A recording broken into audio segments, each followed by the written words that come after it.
watching End Zone, sponsored by Brahms. Happy holidays, everyone. Welcome to another edition of the End Zone along with Rodney Anderson this week. I am Colby Daniels.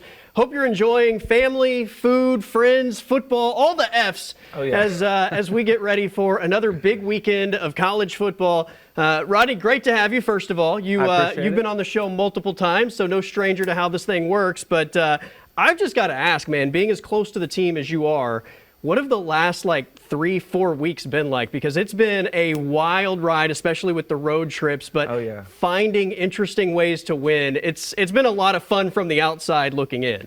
It's been great. I mean, being involved in an NIL capacity helps me get to know these guys on a little bit deeper of a level. And so to see them go out and be faced with such a schedule and such a gauntlet and how much it's been talked up and talked about, it's so fun to see them have the success that they've been having. Like they like to say, they're hard to kill. Yeah, it's the motto, and we'll see if that comes to fruition, obviously, as they wrap up the regular season. Senior day, college football, playoff implications on the line. I mean, it doesn't get much bigger than this matchup against LSU to close out the regular season in Norman. I would say the last home game of the year, but because of the college football playoff and the way things might fall, they might have one more, but at least one guaranteed home game remaining, possibly two. All right, we got to talk about this offense because the defense is all world. They just keep doing incredible things week in, week out. The offense leaves a little to be desired. Right. There are a lot of, I think, different opinions on what's happening with the offense. First and foremost, though, I think people are asking, what is the offensive identity of this football team? Ben Arbuckle spoke about that earlier this week. The identity of our offense is doing what winning requires, playing smart, complementary football. We're not turning the ball over. We're, running the ball pretty effectively. We need to be a little bit more efficient, be a little bit more detailed, and that's where explosive plays will start happening. Finding ways to win, that's certainly what they've been able to do so far. Jaron Kanik was asked about the offense and just how close they are to figuring things out. When you turn the film on, it's never as bad as you think, and it's obviously never as good as you think. And it just goes back to just a couple little things here and there. And I hate saying we're close, and I'm not going to say that, but we're close. He says they're close. That's out of the Lincoln Riley playbook, isn't it? We're this close. Yeah. I think he was having some more trust in Jaron Kanik's words. Yes, 100%. Some people think that maybe the whole we're playing winning we're doing whatever it takes to win is a little bit of a cop-out, because I think what Ben Arbuckle said is completely accurate, right? That's true of any game. You're figuring out ways to win within the confines of what that game presents. Yeah. I don't know if it's a cop-out, but at the same time, finding ways to win isn't really an identity. What is your bread and butter? There's not really one thing necessarily offensively you can rely on at this point, right?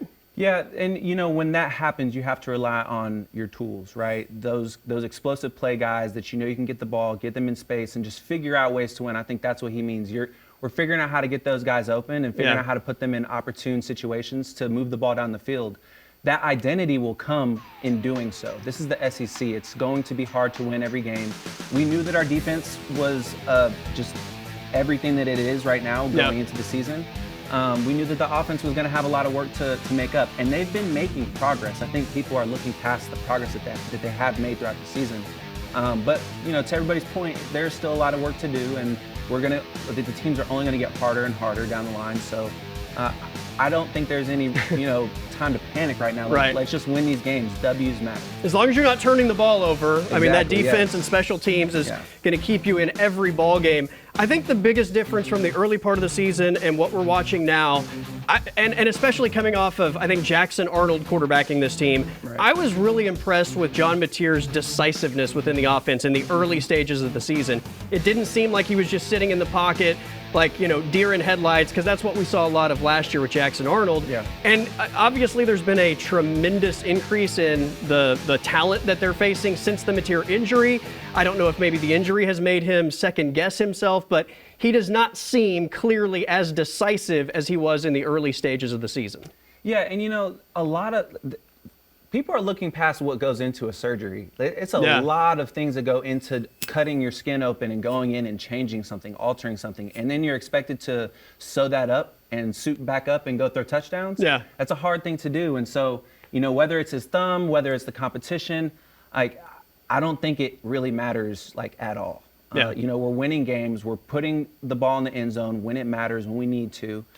Could we do it a couple more times? Would we like to see that? Of course. Of course. But, I mean, I like I said before, I don't think there's any room to panic. We're getting the job done. Are we going to sit here and complain about, a winning season, knowing the seasons that we've been through the past few years? I don't know. I think we need to count ourselves lucky that we've got an offense that's serviceable and that's showing progress as we move on.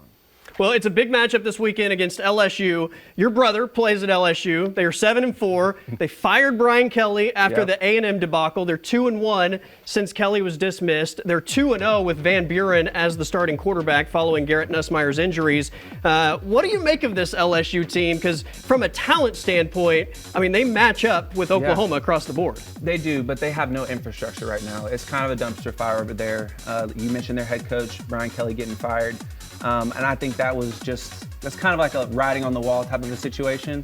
And now they're just playing like kind of with nothing to lose. They know where they're at. They know what their mistakes. Don't give them extra opportunities and set them up Exactly. with short fields. Obviously, both teams have been really good at special teams this season, but the LSU offensive line has really struggled throughout the season. And when you look at the OU defensive front, I just have a hard time, regardless of the OU offensive struggles, imagining that LSU is going to be able to keep that defensive front at bay long enough to score points in a way that's going to result in a win. So should be a fun matchup. We'll talk a little bit later about this matchup and ultimately who we see coming out on top. We've got to take a time out, though. I want to have some fun. It's the holiday season. Everybody's celebrating. We're going to talk about football celebrations on the other side of the break, next on the End Zone.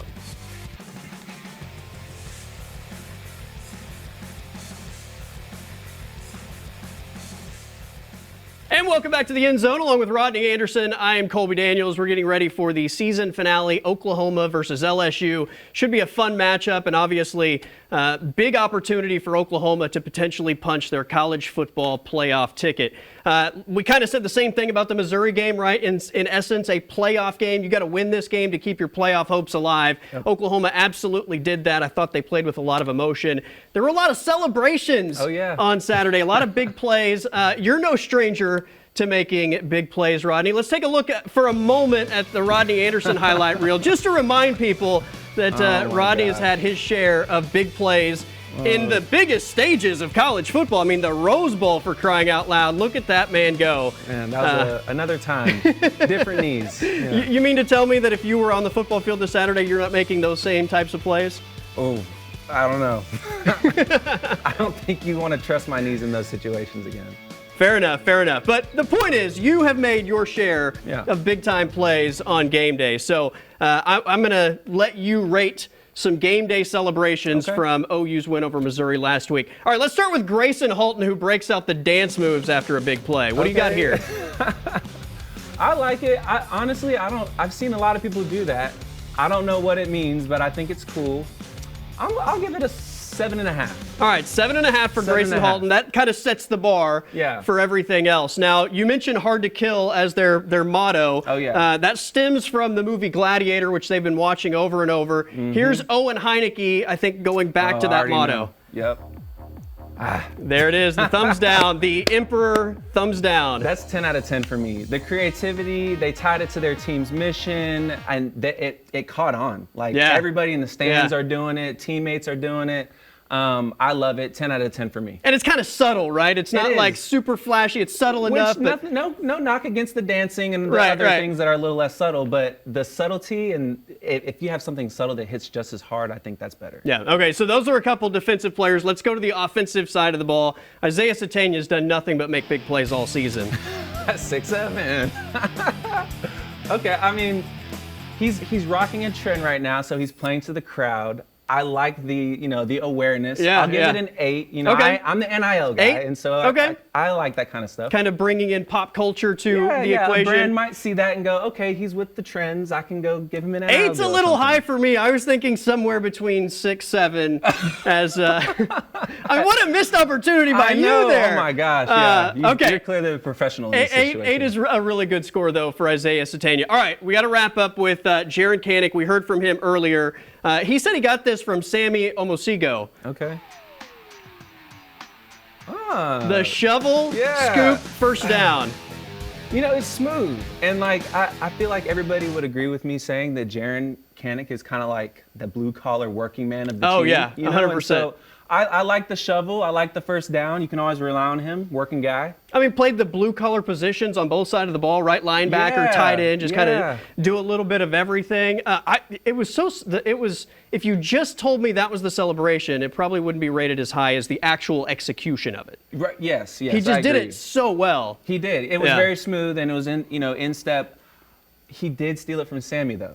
Yeah, well, Sammy gave him the idea for it, and so okay. yeah. All right, well then, 7.5. Okay, 7.5. So nothing beats the nothing beats the Gladiator. Owen Yeah. Heineke Gladiator. I love that. Thumbs down. I All love right, it. fair enough. We may have you do a celebration in a moment, so keep something in mind as we get ready for moving the chains. We got to talk about the college football playoff because Oklahoma has positioned themselves. They are number 8 for the second week in a row in the playoff ranking. If the playoffs were to end today, ladies and gentlemen, this is what our bracket would look like. If you look up here, Oklahoma for the second week in a row, the 8th seed would be hosting Notre Dame in Norman, Oklahoma on either December 19th or 20th. I just can't imagine what that atmosphere would be like. Oh man, 2 traditional, historic blue-collar team or blue-blood teams. I really think that would be, a game to watch. 8 and 9.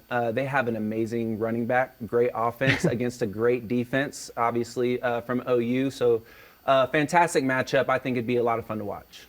So some people have said if OU wins, they are in 100%. I kind of believe that as well. Right. Although, it's always dangerous to deal in absolutes because what if 8 of your players suffer season-ending injuries? We saw it happen to Florida State one year, right? Very fair, yeah. So, there is some sort of weird world where maybe they get left out because of weird things happening. But ultimately, I think if they win, they are in. Do you see a scenario where Oklahoma wins and gets left out outside of John Mateer and Grayson Halton and half the team getting hurt or some weird thing like that? Outside of anything weird, it's hard to leave them out.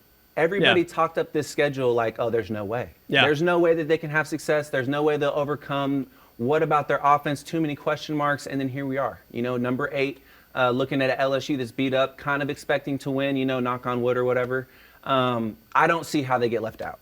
The wins over Tennessee and Alabama on the road, I think yes, were enough that yes. if you finish 10-2, I don't see how you position anybody ahead of Oklahoma. Clearly, 5 conference champions have to make it, but there aren't 7 total teams that will have a better resume than Oklahoma Right. if they beat LSU. I about said Notre Dame. If they beat LSU this Saturday, so Yeah. college football playoff on the line should be a big one. Before we take our final timeout and head to moving the chains, MAC correspondent Adam King has 10 seconds of MAC football. Guys, Ohio University quarterback Parker Navarro filed for a 7th year of college eligibility this week. The potential MAC Player of the Year already having rumors about transferring to a big... And that was 10 seconds of MAC football. It's Moving the Chains next here on the End Zone. All right, welcome back to the End Zone. It is time for Moving the Chains. Rodney Anderson is our guest. No stranger to moving the chains. He's done this successfully 2 times, so let's make third time a charm. Adam King is going to officiate this thing for us today, our MAC correspondent. Always doing it. You get more than 10 seconds, so I don't know what to do with it. This should be a lot of It's fun. a lot of pressure. All right, it's the holiday season. We just had Thanksgiving. I know everybody's still full from Turkey Day. John Mateer earlier this week spoke about his favorite and least favorite Thanksgiving food items. Mashed potatoes and gravy is probably, I love that growing up. My dad makes me mashed potatoes and gravy, and then pumpkin pie. It was crazy. I'm not a big green bean casserole guy. Eddie's not gonna like that one. I know. I'm sorry, guys. But I try it every year, and it's like, not right. All right, Rodney, 1st and 10. Give us your hot take for best and worst Thanksgiving foods. Oh man, best Thanksgiving food. My meemaw makes a incredible sweet potato pie. Okay. So sweet potato pie is probably like one of my all-time go-tos. My mom makes a really great cranberry salad as well. Okay. And so I think those two are like my go-tos. Worst dish. You know, like sometimes you got people that bring over like the salad with like the nuts in it, and it's like what? Oh yeah. Almonds in Oh the yeah. salad. Yeah. What are we doing? Yeah. I mean, Okay. I It's like doing that. too much. Yeah. I don't know. This feels like we're playing here. This is classic line 'em up, hat on a hat. That's a 4-yard gain. That's Okay, that's fair his enough. exact style, right? That's everything we expected from it. first down here. All right. Solid production on Yeah. first down. You're right on schedule, as we've heard them say throughout this football season. We got to be on schedule. All right, 2nd and 6. We saw some celebrations earlier. Yeah. If you were to play Saturday and make a big play, what's the celebration? So I've got to shout out the greatest fraternity in the world, Omega Psi Phi Fraternity Incorporated. When I scored my first touchdown for OU, I hit him with the and then I threw up the hooks. Nice. That's my go-to touchdown celebration. So that's probably what I'd do this Saturday if I was so lucky to score a touchdown against LSU. And we appreciate the awareness. He said, maybe the knees don't get involved like they used to, because he had a couple cuts in there that kind of made me buckle a little bit. That's another. You got to give it up for the boys. That's another 4. We'll give them to 3rd and short. We're doing pretty well so far. 3rd and short. All right. This one is. I think you got the first down probably on this one. OU's played at a lot of great home atmospheres at Tennessee, at Alabama, at Ole Miss last year. I know you've played in a lot of great road atmospheres. What is the best home game atmosphere in college football? You can't pick OU. Best home game atmosphere. You know, it's funny. I didn't play at too many like crazy historic places. One place that always stood out to me just because I had a great game there was Kansas State.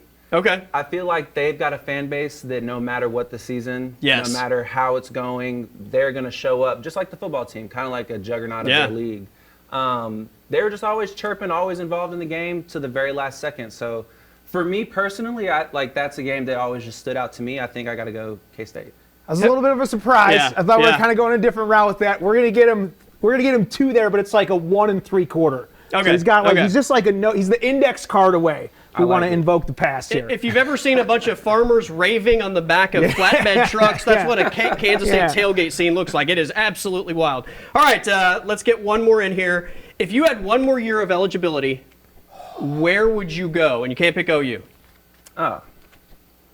Dang. Gosh. We stumped him. I know, that's We so stumped tough him. to do to him, This too, is so especially tough. because you would think he might lean LSU, tough week to call that. You know, so my first thought was, my brother plays for LSU.